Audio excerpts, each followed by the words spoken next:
Reflets d'Afrique Télévision, le Flash Info, the Breaking News.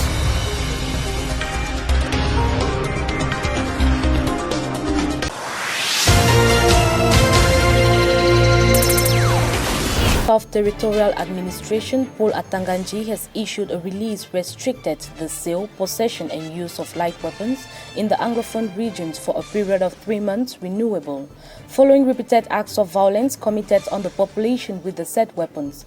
According to the release issued Tuesday, August 18, the only way for a person living in the northwest and southwest regions to own a machete, an axe or an iron rod is henceforth through authorization. He said thus instructed the governors of the two regions to count all the machetes, axes and irons found in all shops present in their area of command so that none of them should be bought without the buyer giving concrete reasons for the purchase. Before purchasing iron rods used for building, for example, the buyer must have a building project ongoing and the construction must be legal. Meanwhile, before buying a machete, the buyer must own a farm or give concrete reasons for doing so, after which the divisional officer will grant an authorization for the purchase. According to Minister Atanganji, his decision follows recent acts of violence perpetrated on honest citizens of the northwest and southwest regions by suspected separatists with the use of the above-mentioned weapons.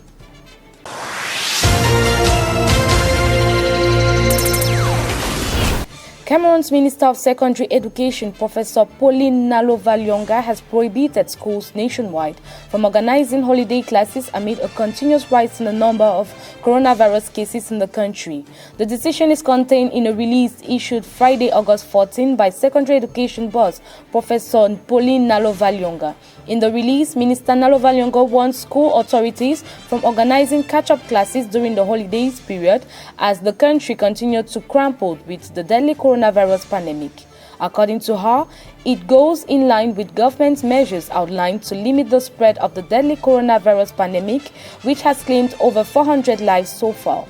Besides that, Minister Nalovalyonga indicates in the release that holidays is a period where pupils and students have to rest and focus on activities that will boost their moral and cultural values.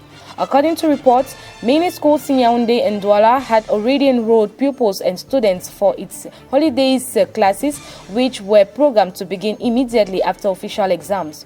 For the past years, schools nationwide were used to organizing holiday classes for pupils and students to either to catch up for the past school year or to prepare for the upcoming year.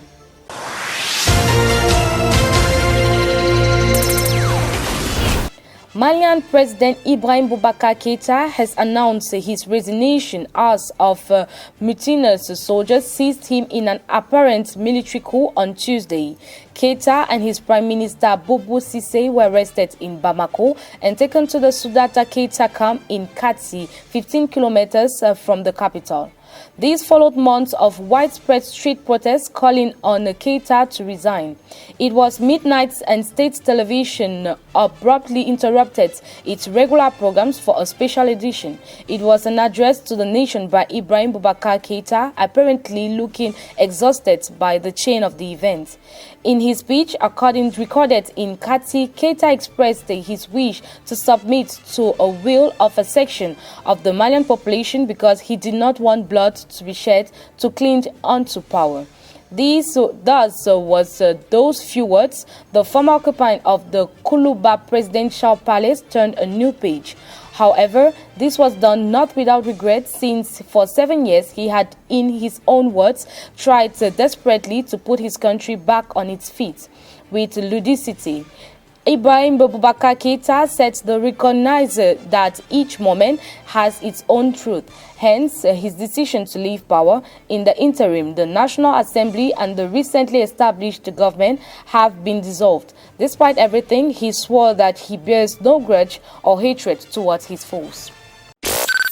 Reflets d'Afrique Télévision, le Flash Info, the Breaking News.